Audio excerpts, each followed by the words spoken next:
अस्सलाम वालेकुम। मैं लर्नर मैं की तरफ से हूँ और जो मैं आज आप लोगों को टॉपिक पढ़ाने जा रही हूँ उसका नाम है पोजीशन वेक्टर और हम इसके ज़रिए हम कुछ क्वेश्चंस भी हम लोग करेंगे, सॉल्व करेंगे। तो हम पहले जान लेते हैं कि पोजीशन वेक्टर क्या होता है। अब वेक्टर मैंने आप लोग को पिछली वीडियो में ही बताया था कि वेक्टर कोई भी लाइन होती है जिसका क्या हो, फ़र्ज़ करें कि ये ए और बी है, ये ए है और ये बी है, ए और बी के बीच में एक लाइन ड्रॉ है तो ये वेक्टर ए बी है, सही है। मगर इसकी खसूसी मतलब इसकी करैक्टरिस्टिक्स क्या है कि जो ये लाइन है इसकी डायरेक्शन है और इसका मैग्नीट्यूड है। तो इस तरह की लाइन को हम क्या कहते हैं, वेक्टर कहते हैं। वेक्टर और स्केलर में क्या फ़र्क है कि वेक्टर के अंदर ना हमें हमेशा डायरेक्शन बताई हुई होती है। वेक्टर में हमें हमेशा डायरेक्शन का मालूम होता है, जबकि हमें स्केलर में डायरेक्शन का मालूम नहीं होता, हमें नहीं बताया हुआ होता है कि डायरेक्शन कहाँ पर है। अब हम चलते हैं पोजीशन वेक्टर की तरफ कि पोजीशन वेक्टर क्या होता है। पोजीशन वेक्टर एक ऐसा वेक्टर है जो एक पॉइंट से दूसरे पॉइंट की तरफ इशारा करे। फॉर एग्जांपल मैं इसको रेस कर देती हूँ। फॉर एग्जांपल मैंने ये बनाया, ठीक है। अब आप सबको पता है कि ये वाई एक्सिस होता है, ये एक्स एक्सिस होता है पॉजिटिव का, ये होता है हमारा ओरिजिन। अब मैं कह रही हूँ कि ये पॉइंट है यहाँ पे पी। मैं कह रही हूँ कि इस ओरिजिन से जो पॉइंट है, मैं ओरिजिन से पॉइंट की तरफ इशारा कर रही हूँ। तो मेरे पास फ़र्ज़ करें कि मेरे पास जो पी है वो मेरे पास है एक्स एंड वाई। तो मैं जो एक जगह से दूसरी जगह जो है बता रही हूँ कि वहाँ पे पॉइंट है, तो उस चीज़ को हम क्या कहते हैं, पोजीशन वेक्टर। जो किसी और वेक्टर की पोजीशन बताए, अपनी जगह पे खड़े होकर वो किसी और वेक्टर की पोजीशन बताए, उसको क्या कहते हैं, पोजीशन वेक्टर। अगर आपसे पूछ लेते हैं किसी ने न्यूमेरिकल में कि जो हमारे पास पी का पोजीशन वेक्टर क्या होता है, तो बिल्कुल सिंपल सी बात है। हमें पता है कि जो लाइन फॉर्म हो रही है, जो वेक्टर फॉर्म हो रहा है, वो दो चीज़ों के दरमियान हो रहा है। पोजीशन वेक्टर है तो उसका कोई ना कोई पिछला भी वेक्टर होगा। अब अगर वेक्टर है तो वो होगा ओ पी, ओरिजिन से लेके पी तक, ठीक है। और इसका जो हम लोग पोजीशन वेक्टर निकालेंगे वो होगा एक्स एंड वाई, या फिर आप इसको आई जे की फॉर्म में लिख दें।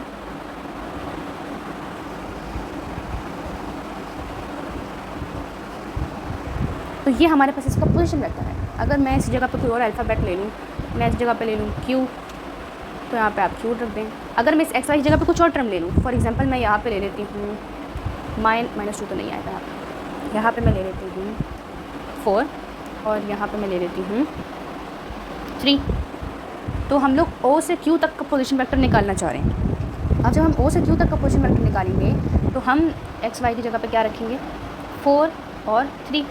अगर हम इसको वेक्टर फॉर्म में लिखें तो हमारे पास ये होगा, आई जे की फॉर्म कौन सी फॉर्म होती है, वेक्टर फॉर्म होती है। तो हमने ओ क्यू को हमने कैसे लिख दिया, यहाँ पे हम लिखेंगे 4i + 3j। तो ये हमारे पास पोजीशन वेक्टर हो गया। बस ये बात है। अब हम जो है पोजीशन वेक्टर का फॉर्मूला पढ़ने जा रहे हैं। तो जो मैंने आपके सामने फार्मूला लिखा है ये पोजीशन वेक्टर का फार्मूला है। अगर हम किसी भी लाइन को ब्रेक करें, फ़र्ज़ करें कि हमने एक वेक्टर लिया, सही है। अब उस वेक्टर को मैं नाम दे देती हूँ ए और बी का, सही है। अब यहाँ से मैंने एक लाइन गुजारी, मैंने एक लाइन सेगमेंट बनाई जो ए और बी को क्या कर रही थी, काट रही थी बीच में से। अब फ़र्ज़ करें ये लाइन है सी, तो ए बी सी। अब जो ये सी है, ये सी लाइन जो है, जो सेगमेंट आ रही है, ये ए और बी को कितने के रेशोज़ में काट रही है। फ़र्ज़ करें कि मैं यहाँ पे था टोटल, ये टोटल लाइन जो थी वो कितनी की थी, 4 की थी, सही है। इसने जब इसको काटा तो यहाँ पे भी 2 आ गया, यहाँ पे भी 2 आ गया, 2 के रेशो से इसने इसको काट दिया। अब मैं ये कह सकती हूँ, ये हमारे पास ये फार्मूला है किसका, पोजीशन वेक्टर का, कि हमारे पास ये 2 है, ये है m, ये है n, या फिर मैं इसको एक्स वाई कह सकती हूँ, या फिर मैं इसको कुछ भी लेटर दे सकती हूँ। मगर ये हमारे पास m और n जो है, जो स्मॉल लेटर्स में है m और n, ये हमारे पास क्या शो कर रहे हैं, रेशो शो कर रहे हैं हमारे पास। इसी के थ्रू हम लोग, इसी कॉन्सेप्ट के थ्रू हम एक सवाल सॉल्व करने जा रहे हैं पोजीशन वेक्टर का, कि अगर पोजीशन वेक्टर ड्रॉ हो और उसके बीच में एक लाइन सेगमेंट जाए, क्रॉस करे, तो फिर हम लोग उसके जो क्वेश्चन हैं उसको कैसे सॉल्व कर सकते हैं। तो ये हमारे पास सवाल है, ठीक है।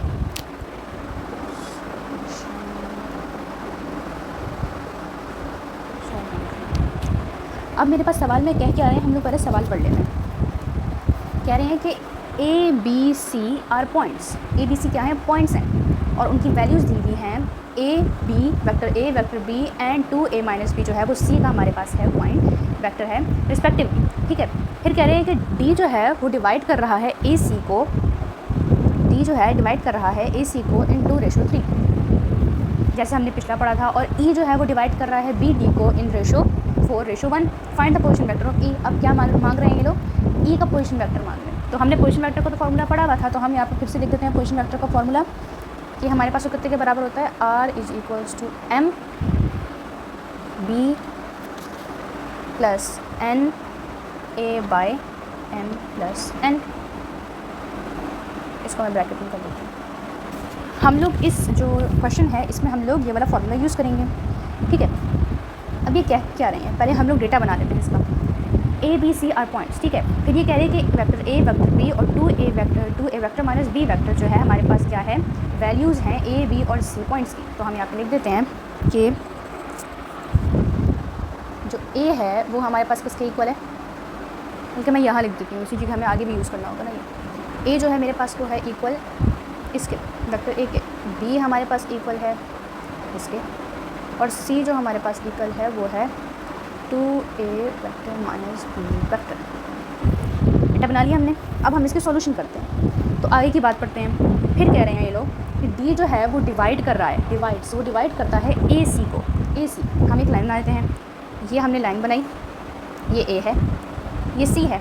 क्या कह रहे थे कि ये D डिवाइड करता है। कौन सा डिवाइड कर रहा है, D डिवाइड कर रहा है। तो मैंने यहाँ पे बना दी एक लाइन, उसको मैंने लाइन सेगमेंट बना दी, उसको मैंने D से शो कर दिया, और मैंने वो किसके दरमियान बनाई, A और C के दरमियान, क्योंकि वो क्या कर रहा था, उसको डिवाइड कर रहा था, तोड़ रहा था। किसमें, A और C को किसमें, D तोड़ रहा था। किस में तोड़ा था, इन 2:3। अब इनने रेशो बता दिया है 2:3, सही है, ये वाली बात हो गई। अब उसके बाद क्या कह रहे हैं, एंड E जो है, जो E है यहाँ बना रही हूँ मैं,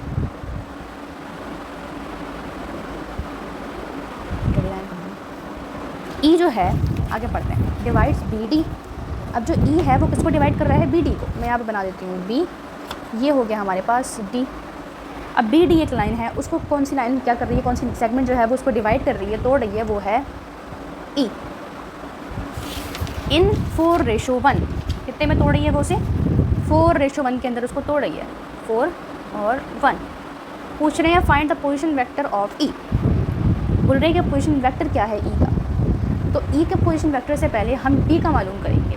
द रीज़न इज़ दैट क्योंकि जो सेगमेंट हमारे पास A और C को तोड़ रही थी, वो सेगमेंट यूज़ हो रही है to find the position vector of E।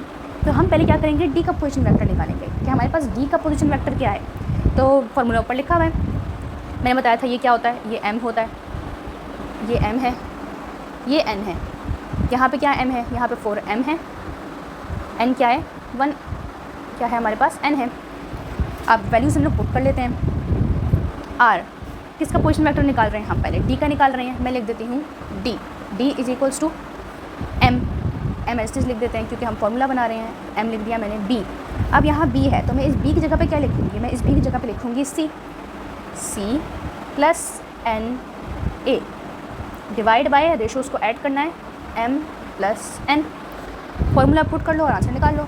D = M की वैल्यू हमारे पास इसमें क्या है, इस पार्ट में क्या है, इसको पार्ट 1 का नाम दोगे और इसको पार्ट 2 का नाम दोगे। हमारे पास जो है M की वैल्यू क्या है, हमारे पास 2 है, 2। और हमारे पास जो C की वैल्यू है, C की वैल्यू हमने क्या निकाली थी, 2A - B। यहाँ पे मैं लिख देती हूँ 2A - B, कैसे बना रहे, प्लस N क्या है मेरे पास, 3। A क्या है मेरे पास, vector A, divide by M और N। M N क्या है, 2 और 3, 2 + 3। D मैंने लिखा, वापस सॉल्व करते हैं इसे। 2 × 2 = 4, 4A माइनस आएगा, plus minus minus, 2B = 2B plus 3A ये बराबर ही होता है।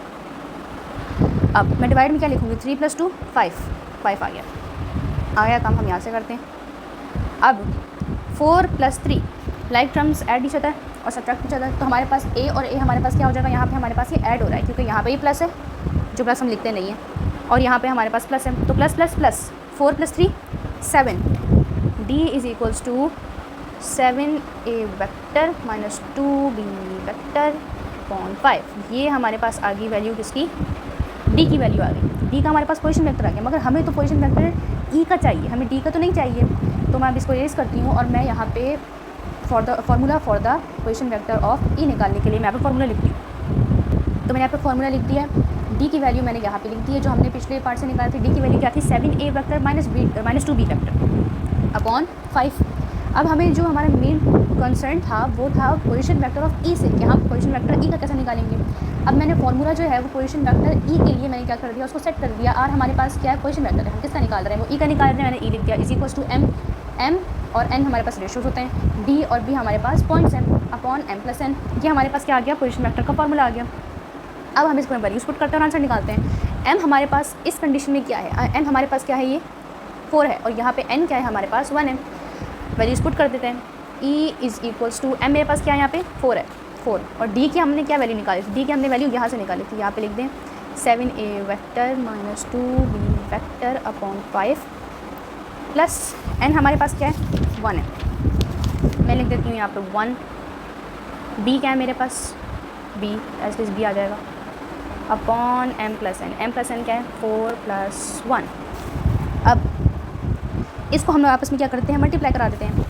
ई किसके इक्वल आ जाएगा, 7 4 ज़ा 28 ए वेक्टर माइनस 4 2 ज़ा 8 B vector plus B vector, यहाँ पे हमारे पास 5 भी आएगा, यहाँ पे भी हमारे पास 5 आएगा, क्योंकि यहाँ पे देखो ना 4 के नीचे क्या है, 1 है, और 1 अगर 5 से मल्टीप्लाई होगा तो हमारे पास डायरेक्ट आंसर क्या आएगा, 5 आएगा। अब आगे चलते हैं। अब हमें ये पता है कि जो नीचे वाली टर्म है ये ऊपर आके क्या हो जाएगी, मल्टीप्लाई हो जाएगी, ठीक है। तो हम इसको क्या कर देते हैं, मल्टीप्लाई करते हैं। देखो ये डिवाइड हो रहा है ना इसके साथ, मैं अगर इसको डिवाइड में लिखूँगी, चलो मैं इजी करके दिखा देती हूँ कि ये आ गया मेरे पास 20a minus 8b plus b upon 5, और इसको मैंने डिवाइड बाय 5 कर दिया, सही है। पता चल रहा है कि ये 5 जो है हमारे पास क्या हो रहा है, यहाँ पे डिवाइड हो रहा है। मैंने इसको ऐसे लिख दिया। अब मैं अगर इसको रेसिप्रोकल करूँ, तो मेरे पास क्या होगा, उल्टा हो जाएगा, 1 × 5 हो जाएगा। और जब मेरे पास 1 मल्टीप्लाई होगा फास्ट, तो मेरे पास जो फाइनल आंसर है वो मेरे पास क्या आएगा, जगह कम हो गई, 28a minus 8b minus 8b plus, अच्छा इसको भी सॉल्व कर लो हाथों के हाथ, माइनस b प्लस b, हमारे पास क्या आंसर आएगा, 5b है क्या है, तो मेरे पास यहाँ पे आंसर क्या आएगा, -7b आ गया, अपॉन 5 5 ज़ा 25। तो ये मेरे पास फाइनल आंसर है इसका, ठीक है। यहाँ पे छोटी सी मिस्टेक हो गई है कि हमने इस सब को सॉल्व करने के बाद हमने इसको क्या किया है, हमने इसका एलसीएम नहीं लिया। तो मैं यहाँ पे इसको इरेज कर देती हूँ और फिर से हम ये वाला पार्ट सॉल्व करते हैं। हाँ जी, तो इस पार्ट को मैं यहाँ सॉल्व कर सकती हूँ, यहाँ सही समझ नहीं आता। यहाँ पे मैं सॉल्व करूँगी इसको, क्या है मेरे पास 28a minus 8b upon 5 plus b, ठीक है। अब हमने ये बात पढ़ी हुई है कि इसका हमने एलसीएम लेना है। एलसीएम कैसे लेंगे, बिल्कुल सिंपल है, क्रॉस मल्टीप्लाई कर दो, 1 को इससे मल्टीप्लाई करेंगे तो हमारे पास हो ही आएगा 8 माइनस 8b प्लस 5 यहाँ पे मल्टीप्लाई हो रहा है ना, तो ऊपर भी जाके क्या होगा, मल्टीप्लाई होगा, हम क्रॉस मल्टीप्लाई कर रहे हैं इसको। तो मेरे पास 5b ज़ा 5b अपॉन 5 प्लस 5 1 ज़ा 5, तो मेरे पास ये आ गया, सही है। ये दिख नहीं रहा होगा, यहाँ पे 28 लिखा है, 28a लिखा हुआ है मैंने यहाँ पे, 28a माइनस, गलती राइटिंग, अच्छा जी। तो मैं इस पूरी वैल्यू को यहाँ पे लिख देती हूँ, 28a minus 8b plus 5b upon 25, सही है। अब इसको सॉल्व करते हैं, तो क्या आएगा, 28a माइनस 8 में से 5 गए, 3b वेक्टर का निकालें, और नीचे आ गया 25। तो हमारे पास जो ये वैल्यू आई है, हमारे पास पोजीशन वेक्टर क्या आई है, किसका पोजीशन वेक्टर है, हमारे पास ये ई का पोजीशन वेक्टर है। तो उम्मीद है कि आपको जो है पोजीशन वेक्टर की समझ में आ गई कि पोजीशन वेक्टर क्या होता है। उसके बाद हम उसके जो फॉर्मूला है for breaking the line segment of any points, हम कैसे उसको क्वेश्चन में यूज़ करते हैं। उम्मीद है आप लोग को ये बात समझ में आ गई होगी अच्छी तरीके से, और अगर आपको कोई प्रॉब्लम हो तो आप कमेंट सेक्शन में ज़रूर पूछ सकते हैं। अभी के लिए अल्लाह हाफ़िज़।